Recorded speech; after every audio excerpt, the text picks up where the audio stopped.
Good morning, and thank you for coming to this panel in honor of Giuseppe Panza di Biumo. It had long been a dream of ours to have Mr. Panza di Biumo speak here at Art Basel because he played such a crucial role in supporting so many artists and their galleries, and also because so many of today's top collectors were inspired by his individualism, his energy, and his passion. Unfortunately, fate intervened, and Mr. Panza di Biumo passed away in April. But we are honored to host this morning's panel, which is comprised of his family and his closest art world collaborators. Our moderator, the legendary curator Germano Celant, will introduce them to you and lead this morning's conversation. Thank you again for coming, and long live the memory of Panza di Biumo.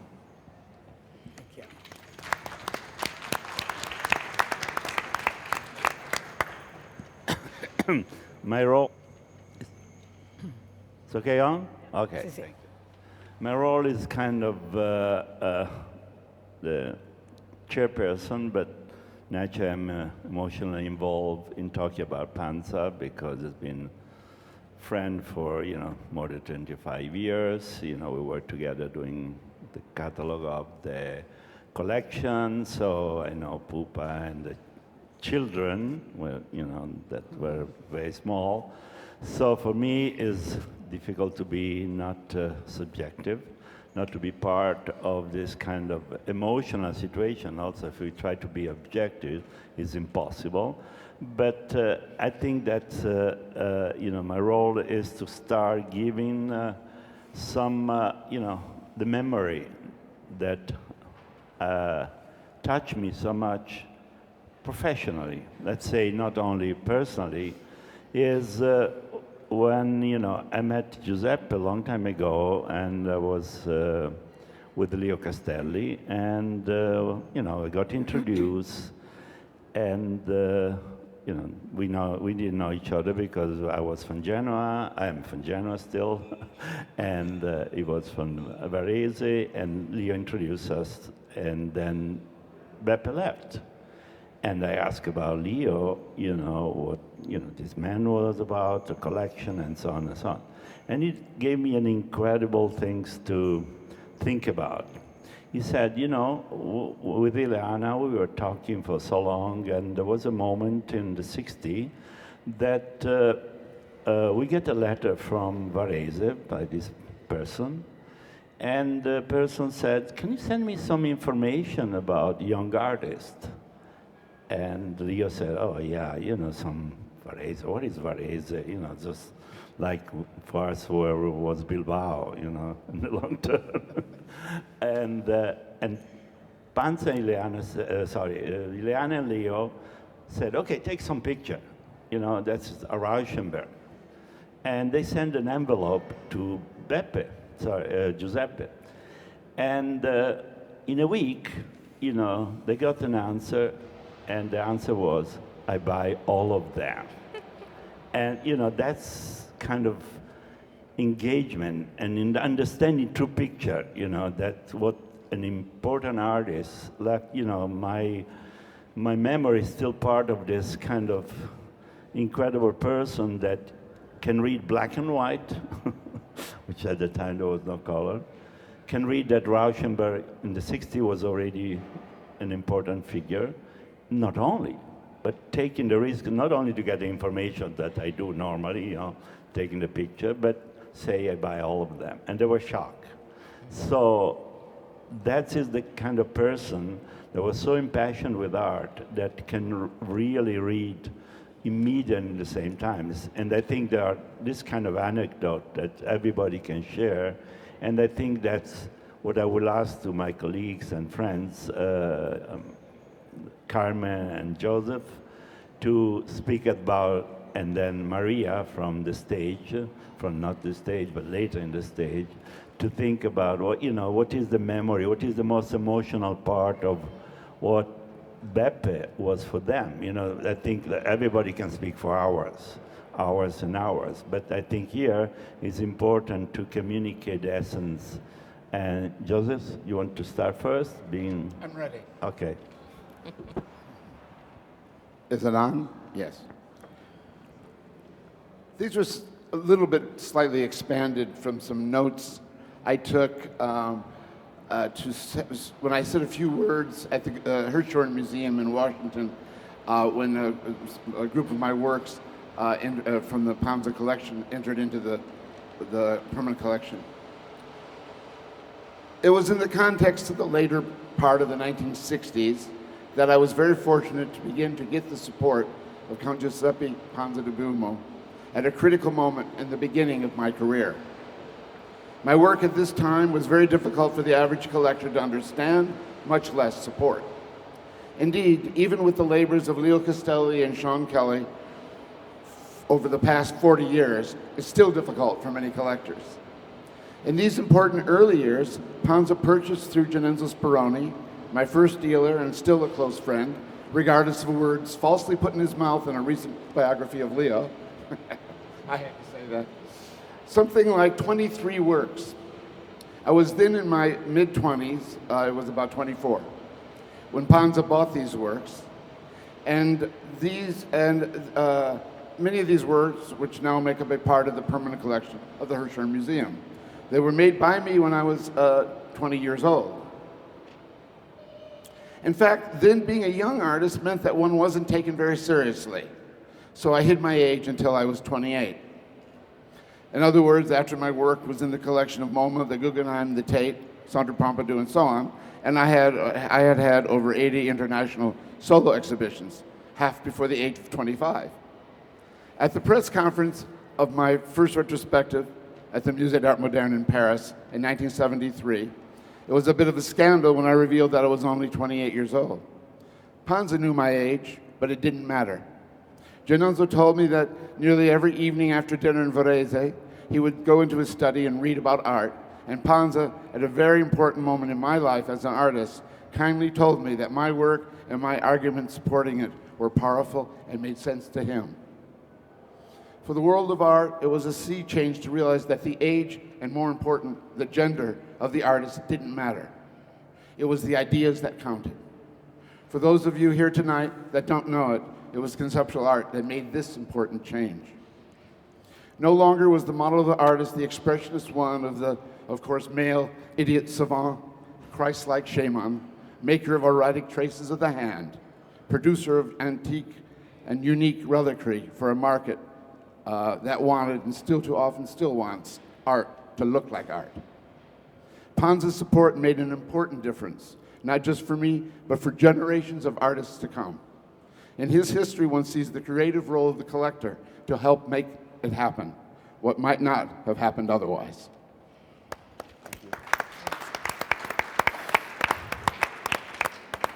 Carmen? I like to show some. I don't know how it looks, you know.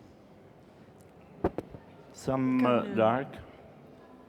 Can we? How can I switch it? Here it is, yes. So, simply, I think it's important to see the slide because that exhibition for me was perhaps the most important exhibition in my whole life for what it takes and for what it was at the time. So that we are speaking here 1988. In 1986, the Reina Sofia was open partly because it was a huge building of 10,000 square meters.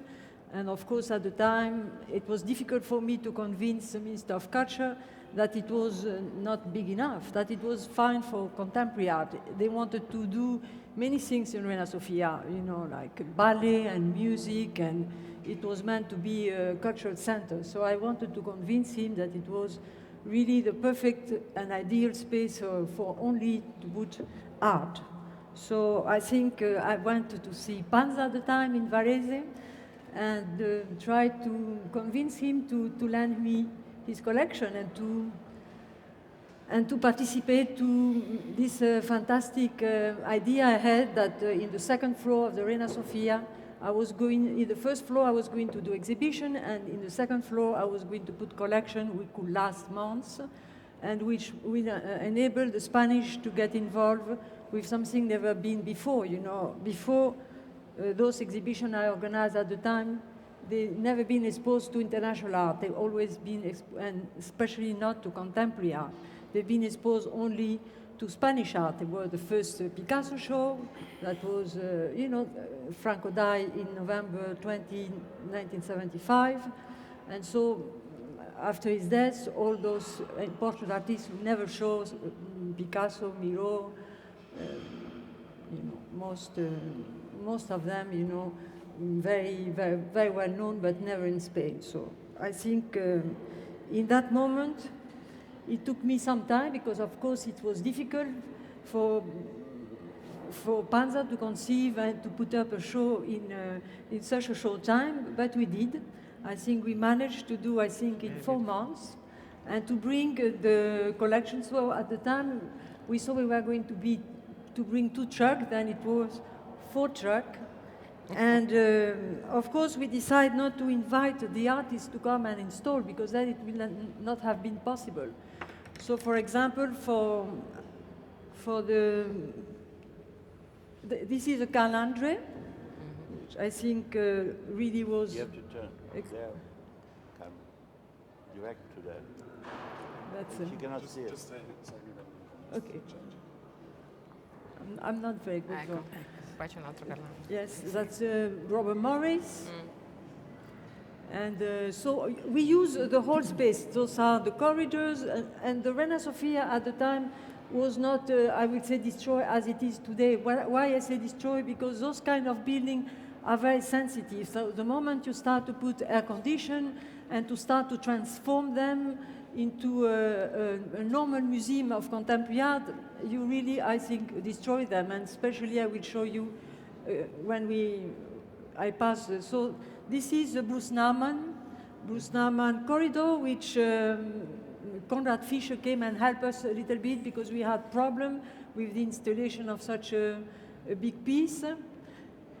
And those are Bruce Nauman, and Bruce Nauman too. And I think I want to Bruce Nauman, and I think especially I wanted to little bit make the emphasis that in the main facade of this Reina Sofia, there were no lift at the time, and so the people had to go around. It's a cloister, and that was very beautiful. That was the momentum, and the Panza collection really showed the beauty of the space. They were like an harmony between the collection, which was those minimal artists, and which are at the same time rationalist and at the same time mystical, and the Reina Sofia is a very mystical place to, rationalist and mystical. They are this mixture of those two things, and I think I am controlling. I'm doing. yes. Cambia le foto. No, so I think the nice thing is that, for example, Donald Judd, sent afterward, of course, everyone started to speak about this exhibition, and Donald Judd sent us one of his assistants, and they love it. It moved a little bit. There were a little bit of a problem of screw, but I think those pieces were never shown before, and I think Panza built them. So, Judd sold them the drawings, but Panza built them, and so they were, I think, Donald Judd understood very well the problem we had, and we have, as we show the pieces, we understood very well how Panza did those work and why did he manage the way he did. So the same was Flaving. He was using those industrial tube, and we didn't find any red, so we have to put some kind of plastic around. So we have to deal with all the situation of those artists who use industrial and material, and which sometimes they are not made anymore, so you have to readapt yourself.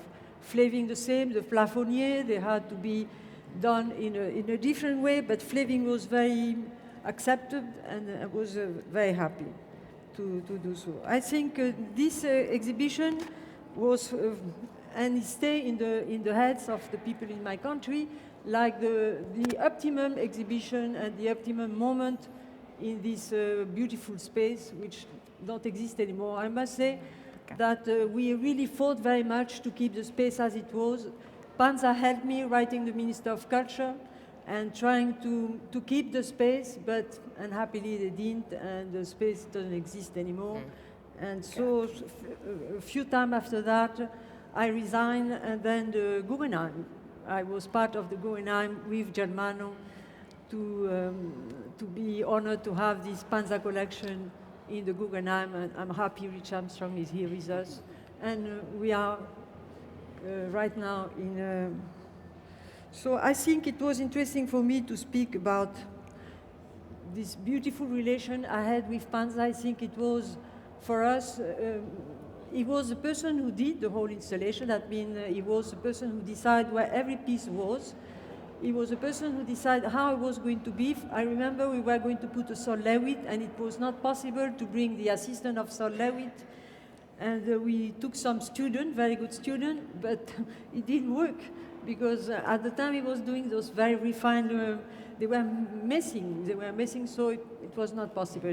You have to have this special assistant, Sol, but we had no time. We did that. It was, I had no time to be, if I will have done it the way we do today, we will never have done it. And I think it has, because we did it so quick and with so much passion, and because Panza and I think we had such a very close relationship, we managed to do something unique. And I think we never, the Reina, never. Then that is another nice anecdote with this Dan Flaving. I think Dan we wanted the tube to go up to the ceiling. But then it was, when Panza saw that, it was beautiful to see the mixture of color. So decided to cut them there. And I went along. I saw he was totally right. I really like the idea. And Panza saw that if Flaving was there, he will have done it too, because you have to readapt to the circumstances of this special place.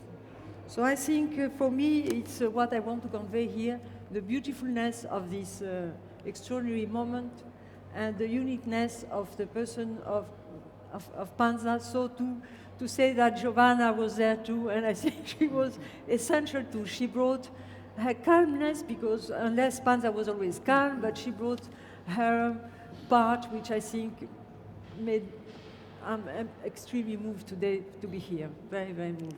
Thank you very much.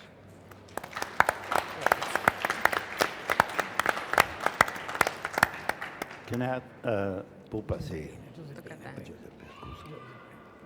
Giuseppina, puoi parlare una English or Italian? English, I can speak in Okay. English. Can you speak a little bit about the strategy that Giuseppe has towards museum from the beginning, from the the idea of Rivoli, then to Los Angeles, and so on, and then what will be, and that's a question for you, the future of the last part of the collection. So can you speak the first part, till the Guggenheim, I think? La prima parte. And then after, Ok. okay? Tu parli prima, mamma. Di cosa devo parlare? Della prima parte.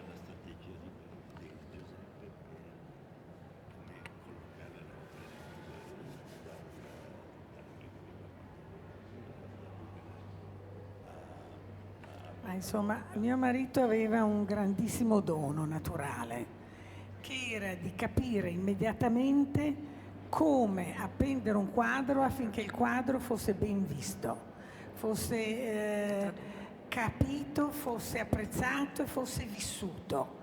Perché ogni quadro non va solamente visto, ogni quadro è un'esperienza di vita che uno deve fare molto profondamente. Quindi questa esperienza che lui ha insegnato mettendo tutti gli artisti in tutta la sala, un artista solo, è diventata un'esperienza per cui tu entri in questa stanza e sei parte del messaggio che l'artista vuol lasciare.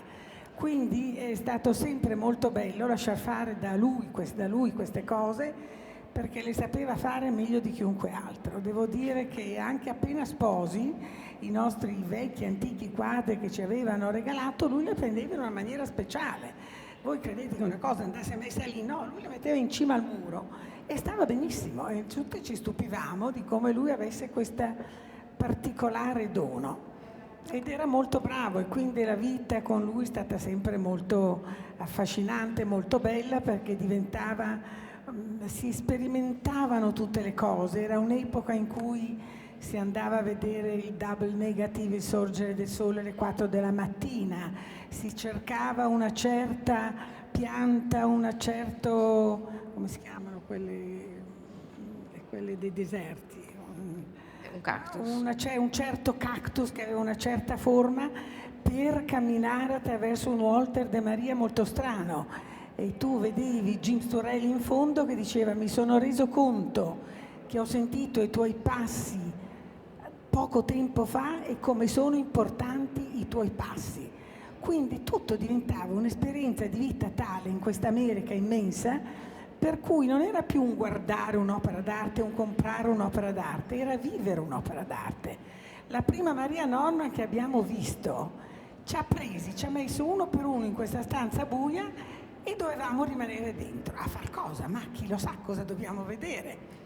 A un certo punto dei filini di luce piccolissimi creavano degli spazi negli spazi. Tu eri dentro solo in questo spazio con fuori gli uccellini che cantavano, con qualche piccolissima voce e tu rimanevi lì e questa solitudine a cui l'arte contemporanea ti obbligava, che è una delle cose più importanti da ricordarsi, perché vedere un quadro non basta vederlo ed andarsene, bisogna entrarci dentro, bisogna essere soli e bisogna essere in silenzio, bisogna riguadagnare assolutamente il silenzio e la solitudine per poter entrare in un'opera d'arte e vivere come esperienza quello che un artista fa.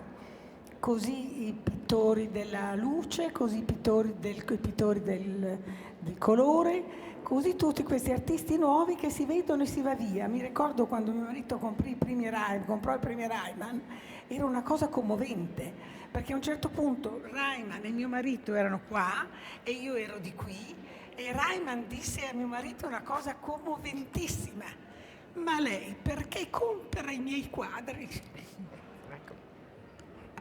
Ed erano quadri bianchi e quindi alla gente sembrava un fondo di tela. Invece no, erano tutti bianchi ma erano tutti diversi. E ne comprammo un numero, un certo numero, e l'affetto per questo artista rimase sempre infinito.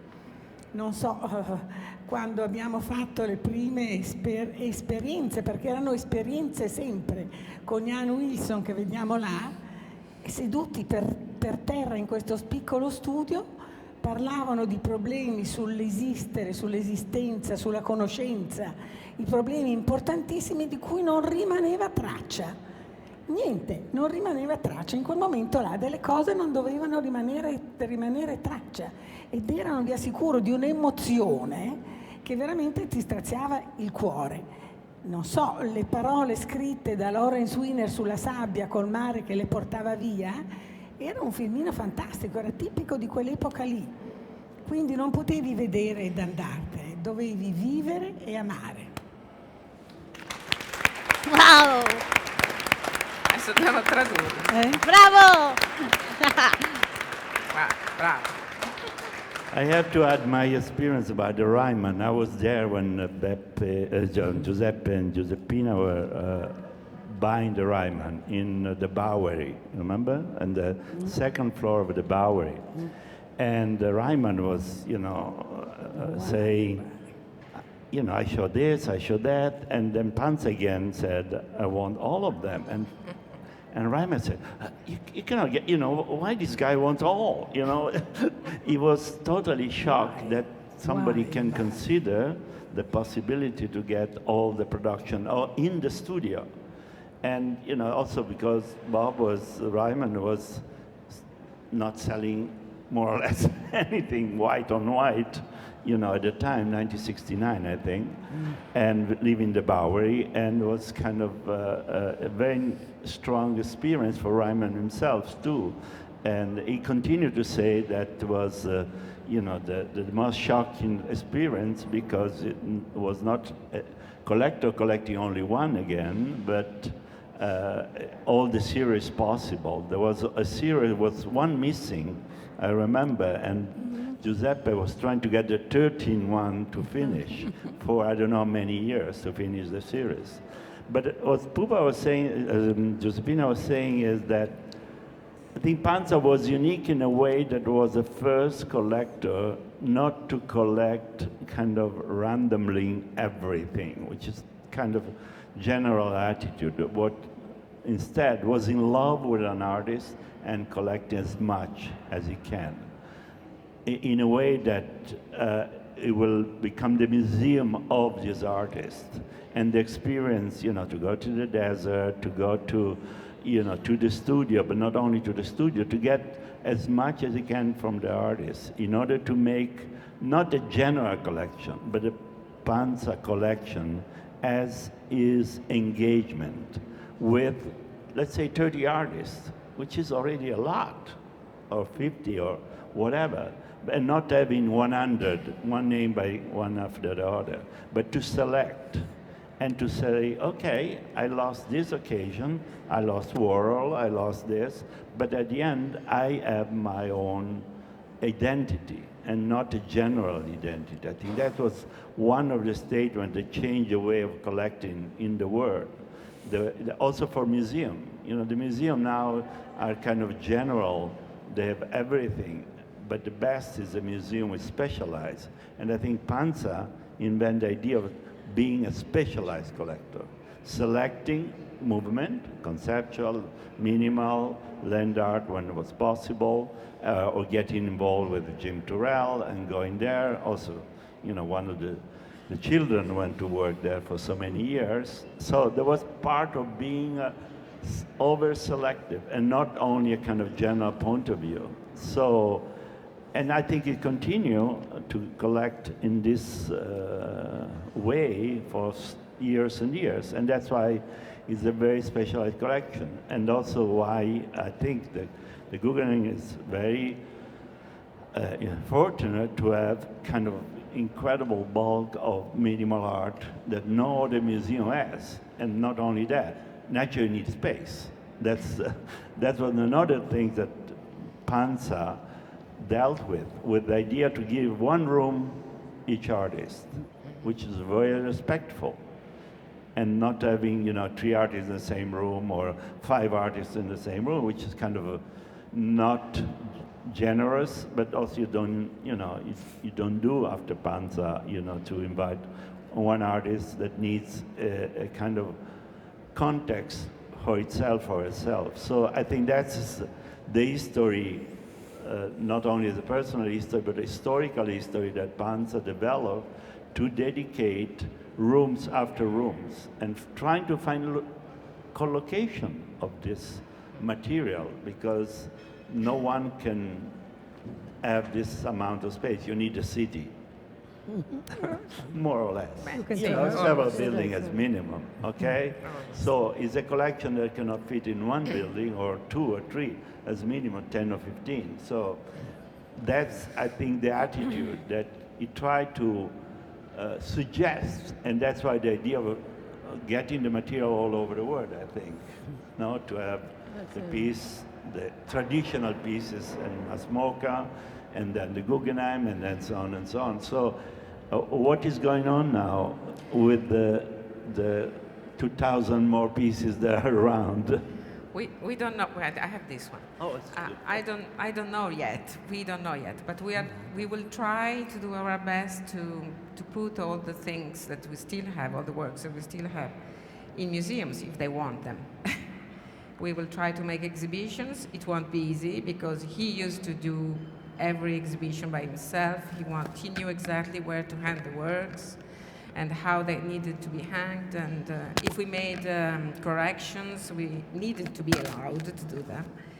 But so it will be pretty difficult, but we will try to do all what he expected us to do. So we still have many things. So. How many still there are?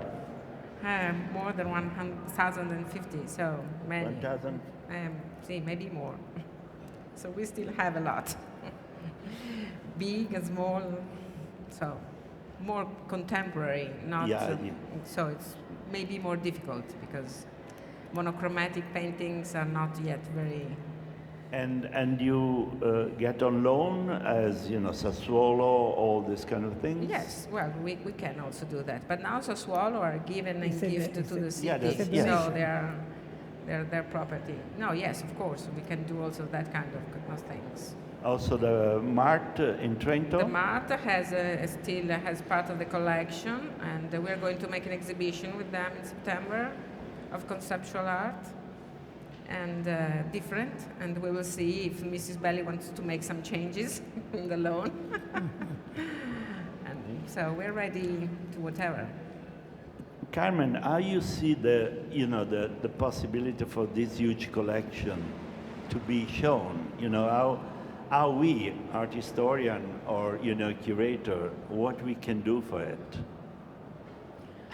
Yeah, That's a good question. I think, as you know, we need a lot of space, you know.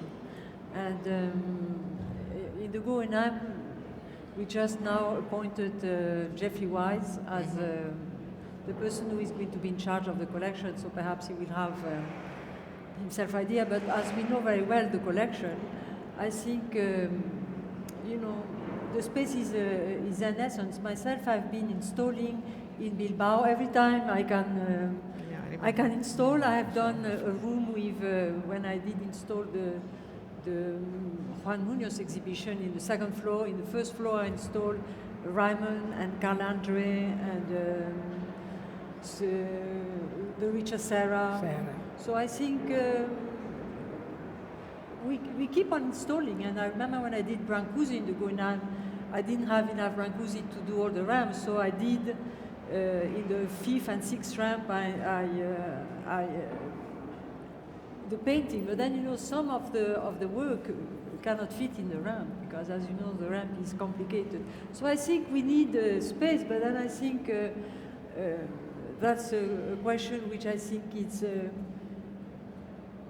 has to be dealt, because I don't think for example, I've never seen again the Donald Judd ever. You know, the Donald Judd we had in the Reina Sofia, which I think looked extraordinary. Never see them again. I've never seen again, like we saw in the Reina Sofia, all the minimal art. I'm speaking about Judd, Bob Morris. I think you need, as you said before, so much space. You need really an extreme amount of space. So can we say that the museum has stopped in the 50s because there's not enough space? I think so. There is not enough space. No, but what I'm saying is that in order to document the last 40 years, the last 50 years now, let's say, no? They are not building yet. Bilbao was a tentative, now there is Maxi in Rome, but there is not this possibility for a museum, and I think anybody here that works in a museum knows that you cannot show history in a proper way. The last 50 years cannot be shown, which is a little bit a major problem for education, because there is not, let's say, to have in the part of the collection, a good minimal already, then good conceptual, then, there is not enough possibility. The curve wall is not very good for many of those artists. The curve wall, which I adore in Hungary, as you know, they are not ideal, it's very complicated to hang in those curve wall. In Maxi, I saw Maxi empty. It's a lot of curve wall. So I think the kind of space which are made, that's why industrial space are very good. That's why, I was in Masmoka the other day, and all the Sol Lewitt there looks... Sol Lewitt, yeah, that's, I think, it's an... Yeah, the Sol Lewitt is a 25-year exhibition of the wall drawing, which I think is one of this kind of example of you document history of, after a certain period. But there is not this kind of possibility yet.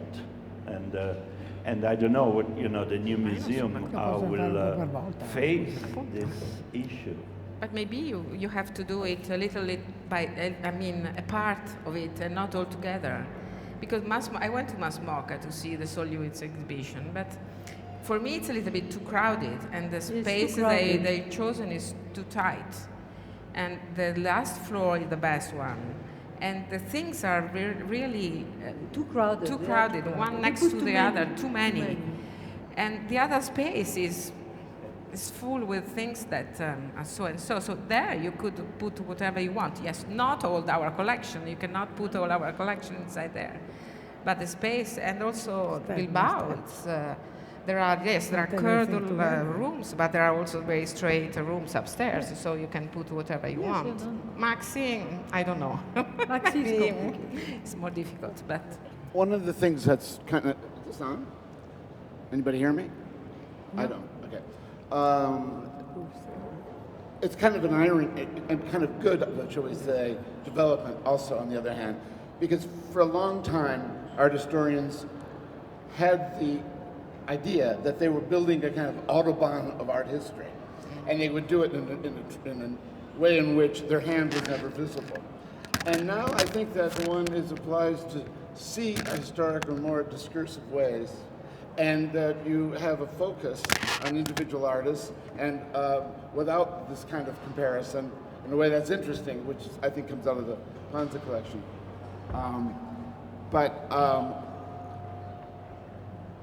We're going to have to, I think, really let go of some of these ideas, because the work necessitates a lot of the historicizing craft.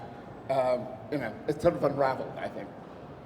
So you think that was the idea of Panza, to have kind of archipelago? That's the only way to do it.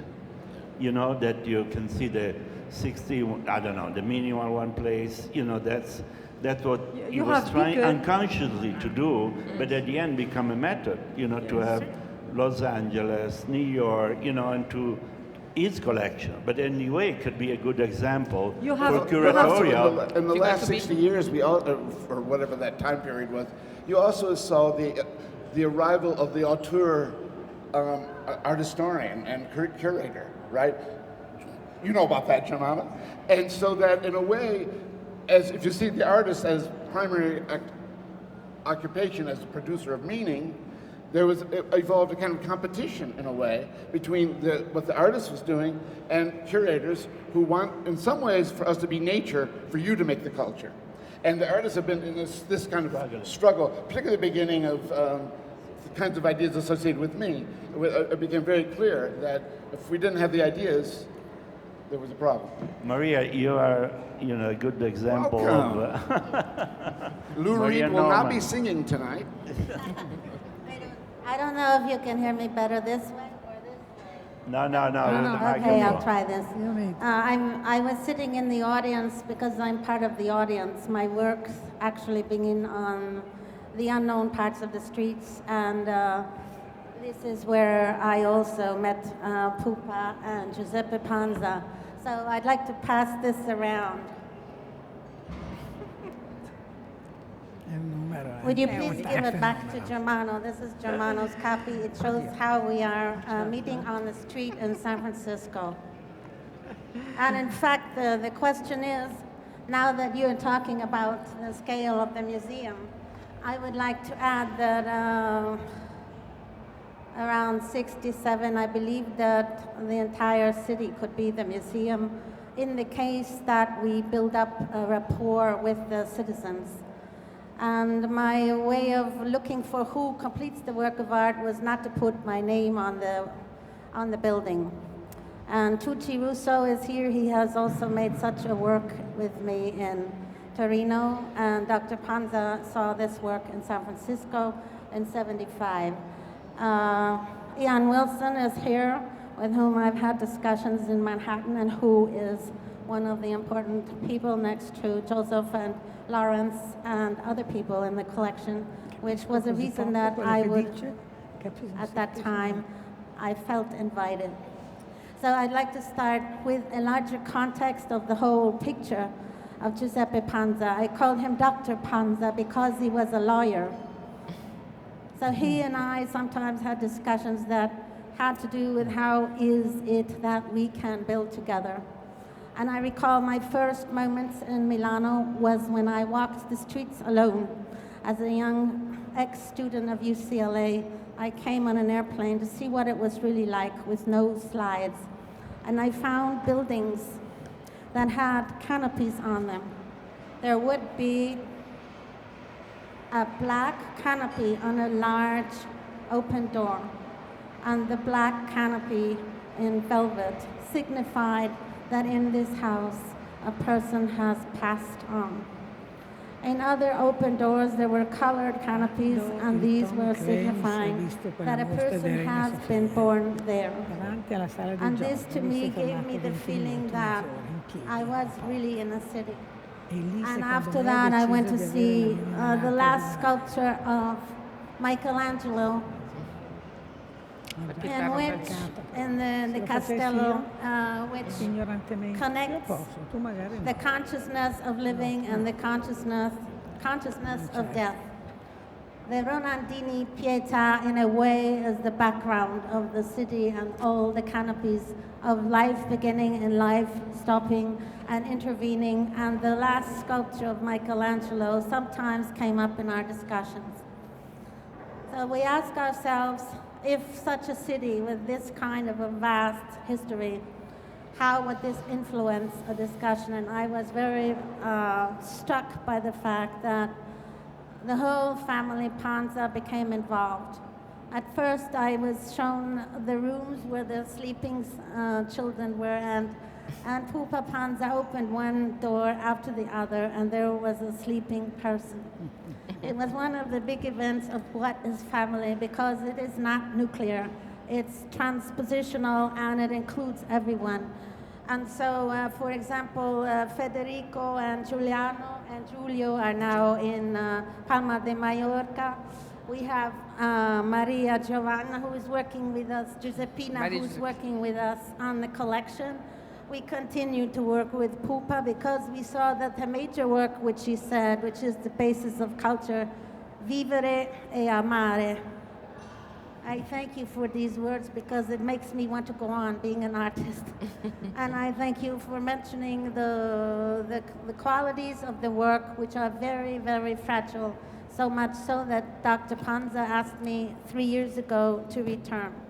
I think that Pupa's continued work with the SOS Children's Villages is connected also to the formation of art and culture.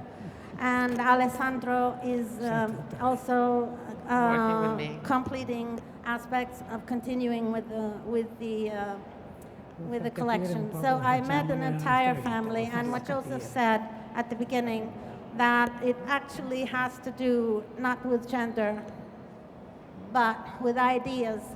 I felt that is how Dr. Panza used all of his conversations, and also in working with Germano. I felt the same thing. It was not a gender position, it was an ultimate respect. And so I give you back the voice. Thank you, Maria.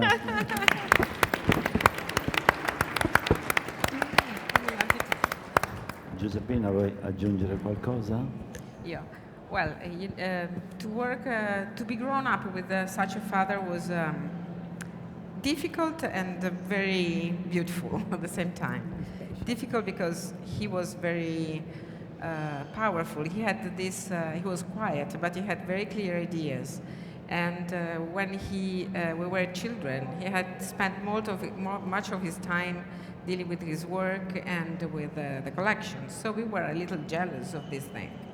And we had fun. When you came to have lunch or dinner in our houses, we look at you with strange eyes because for us you were very strange people. But we enjoy that. And when we grew up, we started looking and talking with him in a different way. And so things changed. And for me to I started going in the United States with them, traveling with them, and meeting all the people. It it has been beautiful because I had the opportunity to stay with my father and to speak with him, because it was not so easy for us. It was easy for you, but not for us children. So anyway, it has been a big chance to have such a father, I must say. And now he left a legacy very strong, so we will try to do our best. And how many now there are the institutions that now they have permanent Well, there collection? is MoCA, the Guggenheim Museum, the Albright Knox in Buffalo, the Smithsonian Institution in Washington, and the San Francisco Museum of Modern Art. And then we have FAI in Varese, Sassuolo. The MART has a loan. No, the Cantonale, the Museo Cantonale in Lugano. So there are more or less nine Yes, museums many, that as many. part of the collection, Yes, and still yes. there is a possibility to grow. Oh, yes. Much possibility. Yes, And absolutely. Giuseppina, you want to say Ma lei è la something? pupa, Io sono Io sono la pupa. I can speak for hours because experience that I did with my husband was so many. C'è già quello tu. Ah, c'è questo. già quello. Was so many and so beautiful and so special, and but I remember always the Reina Sofia experience because I was sick after that experience because it was very heavy, but so beautiful. The space was so perfect for that art. It takes us to be both and to stay here forever. I said always this because it was really an experience, a fantastic experience. And I remember Tom Cranz when he arrived to look at this. He stayed on the door of the room of Jad, I believe 20-25 minutes, half an hour. He stayed up and he never moved from the door. We cannot go out and come in because it was in the door.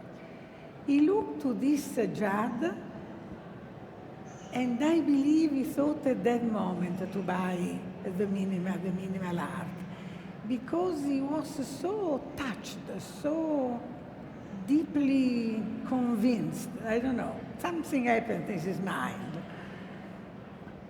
But it was one of the experience. My experience was many. And I believe the contemporary art that people maybe love less, the painting of color and of light. I detest to say monochrome because they are not monochrome, because they are made with layers and layers and layers of color. And it's not monochrome. I never understand how an artist can say, now is enough. I cannot do another layer because it's done. It's like God once said that the 7 days he rested when he created the world, and he said, I see that was beautiful and good. So the artist stopped and the painting is perfect. And this painting, you cannot look, see and go. You have to stay in front. You have to go inside this color. It's not boring. Something said that was a little boring. No, it's not boring at all, because it's another way to look, another way to experience, and you have to be in front alone in the silence and stay very quiet looking to these paintings, because are extremely beautiful. I assure you that they're beautiful. Germano. I like to say just, I just want to say something which, Panza always keep on saying, and I think it's very important, because we've been seeing that, but I believe that my collection is a continuation of my life and of my mind, the realization of my conception of life. I collect the artists I have because I feel in their work sympathy with my way of judging life. I think that is very essential, because his work was his life, and Yes. and that's what makes him so unique and so special. His collection was himself. Yes. What was he his was. spirit. Yes. His spirit. Silent, quiet. His collection. Absolutely. Thanks. Now we open to the public. If there is any question, you have a microphone. And I understand that very well. If there is any question, No, fortuna.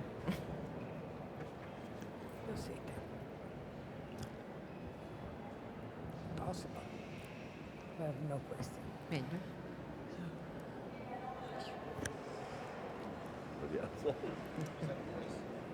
I don't hear. No? Check. Basta.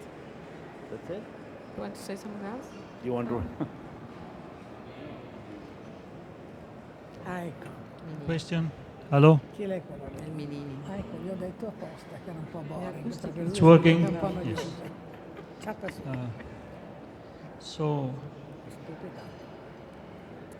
there is one point in the discussion of today which is very close to the discussion we had yesterday with Non si capisce niente. Yona Friedman. Tu And capisci, yesterday we talked about the function of the museum, and Yona said that museums are killed by rigid mentality. Museums are Rigid killed mentality. by rigid mentality. I'm very unhappy what are the museums today. There is too much architecture in the museums today. It's true. I dream a museum asking the local population to bring what they want to be exhibited there. Difetto. This is funny because when Germano said that there are no museums able to document the art of the last 50 years, in a way it's true because all the attention has been given to the building and all the money has been given to build the masterpiece of the Archistar. And there are many examples, of course, today. So in a way, what we dream is a big museum, white, empty, large, not too boring, not too present, and able to host and document all this art who has been made in the last, let's say, after the war.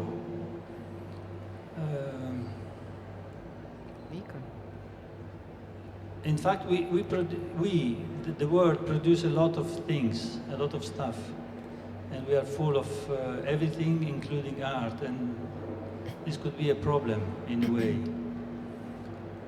If I can say something, there is an artist just close to me which didn't add any stuff to the production, and is an artist who has been very close to Panza. If I can say, is Jan Wilson, and his work is the most immaterial work in a way.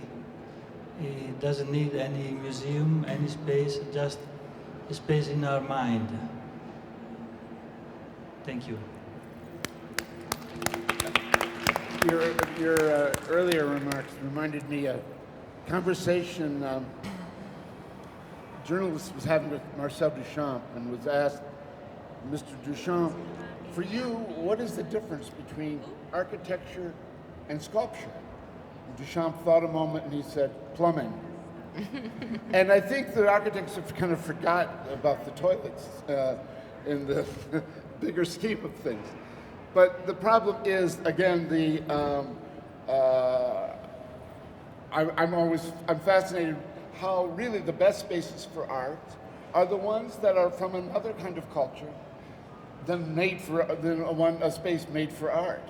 And it's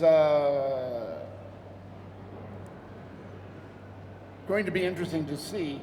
The fact is, I mean, this was an art student thing, I remember. Someone said, an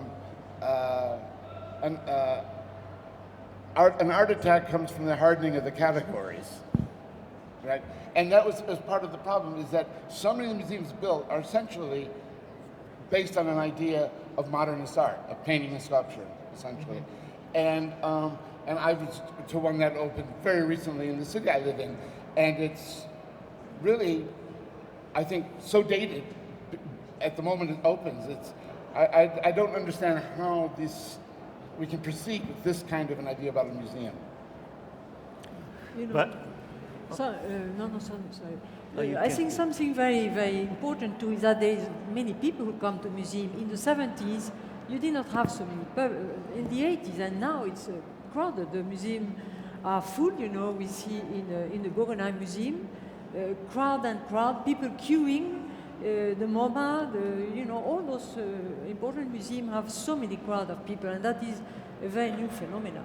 You know, people queuing and ready to see exhibition. You know, so that's a very new phenomenon. Yeah, Minini was saying that everybody of us So they take thinks space. that the old building are better than the new building at the end. You know, you can see Reina Sofia, Yes. was the best because it was empty, was an ex-hospital. I remember when we went to see with all the beds still there, it was really shocking because thousands of beds, in the space and then was cleaned up and it was perfect for contemporary art. So the political implication of investing in building and in art is the major issue that I think, Minini was raising, that we can, have an incredible collection if we recycle existing building and do, in a proper way. Naturally, you have a problem of climate control but for this kind of art, you can have also some cold, just makes no They more destroy difference. the building. Those. And that's what, I think the idea of Maxi, the idea of, all the new building, they are create, but the art, is not create, or they are already dated, that, Joseph was saying, because the architect has an idea of art still the last minute, but the next day is over. So Yes. And also you have to, architecture is the most psychological, I think, of all the art forms. Why we love to go into an old building, we enter into the lived reality in a sense, the social space made for a people of a time and of a culture. And so that gives a context, a rich one for an artist to work with. When a building is built for art, you don't have that. yeah, it's Yes, abstract. you're right. It's totally You're right. abstract. Yes. Okay. Her turn. Yeah, I just. said- Hi, Germano. Yeah, I think for many years now, you really have to understand new museums as part of urban development, real estate speculation, tourism, and a whole series of other factors which have nothing whatsoever to do with art. The art's Yeah. like the free lunch, it's like the giveaway. All the rest is about filling hotel rooms, overpriced restaurants, whatever you have to say. So also, museums, modern buildings are really in your face. They're the kind of things that bring people there, make a city well known, et cetera, et cetera, et cetera. So to avoid, museums are about that, essentially. And then maybe we'll put some art into it. Maybe not, whatever, something. So I think museums really have to be thought of as like tourism attractions, if you like. I'd like to say something to your question. Can you hear me? I think that one of the relationships that cause a museum to be a museum would be the relationship of who makes the work and who comes to the work. And if we look at the Italian language, the word ospite is the same for the person who is giving and the person who is receiving. So if we consider that as a basis, it's also like that way in French. Hôte is the person who is giving the place and the person who is receiving the situation. So I would like to be part of this discussion in which I believe that Giuseppe Panza was already moving in that direction when he bought a whole group of works which he hadn't seen. And I think they were Franz Klein, no? Yes. And at the time that I heard of this, I was also very influenced by Franz Klein in another way, in the sense that his presence and his time was instantaneously used. And when Panza supported a group of works he hadn't seen, I saw that as a very new condition where a collector could support a person's life and that person would make their work. And this kind of very clear trust is also between the artists. So that if one artist sees the work of another or mentions that person's work, like being here in a room in the presence of Joseph and Ian is a very special situation. I would like to point out to a historical one, which gives us all the basis of how we could relate. When there was a war in Florence, and it looked like the Duomo's tower would be destroyed, Michelangelo asked the citizens of Florence to bring their mattresses and surround the tower so that the works of the art would not be destroyed. And the whole tower was covered by mattresses, which certainly couldn't have stopped the projectiles, but the aspect of including your personal life into the one that is open is, I think, in the life of Dr. Panza also. And the statement you made of Duchamp, I would like to say that my sculpture did have in it a toilet. You can live in it 24 hours a day, and half of the work is a museum, and the other half is for the known and the unknown person. And when I met Dr. Panza and I had finished my work with the sun, he said, "But Maria, I work all day, and when I come at night, there is nothing here." And this was the most fragile moment in our discussion, because he was the host and I was the host's guest. But looking at the Italian culture and its word ospite, this is how, in fact, my ideas were treated. There was a moment of humor, and then it dissolved into accepting the whole basis of how I came to work through studying music and studying dance as a basis of the whole process of presencing yourself with the work. So I like all of your quotations. One little comment. I wanted simply to say that, going back to a certain moment in history, because Ian being here and all, we came, when we started in the mid-60s, we came from a point where we'd inherited certain ideas coming from modernism. And of course, one of the most pernicious ones was that art was about materials. So what would seem to be more radical than to make an art which was about dematerialization? And that was, of course, what the critics at the time, the intelligent ones, like Elizabeth Pard, were saying. But for me, this missed the whole point. It was the point where the materials weren't important at all. It was about production of meaning, that we had returned, in effect, to almost pre-modernist ideas about the artist being a producer of meaning and having to have the responsibility for the kinds of meanings they produce. So for the idea that by being more less material, that you've made a radical gesture, unfortunately it has the weight of a gesture. And if there are ideas that came out of only conversations all these decades, I don't know of one. So for me, it's, I respect the practice of all the artists who are making the attempt, and I also have a lot of respect for Ian for that reason. But we had differences back then and we have them now. I think that it misses the point. Well, I don't know. In my opinion, Ian is a strong basis which connects the unknown person to the known, and his conversations that I had with him, in which the known and the unknown meet, is the basis that I think that is not only philosophy, it's also geophilosophy.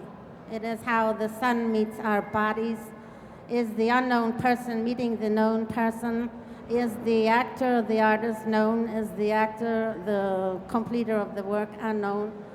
And so he entered into the language, the two personas, the known and the unknown personage. And the question of how a word is said in live and how it's printed, this is another very big world in which we are still learning. Bravo. More question?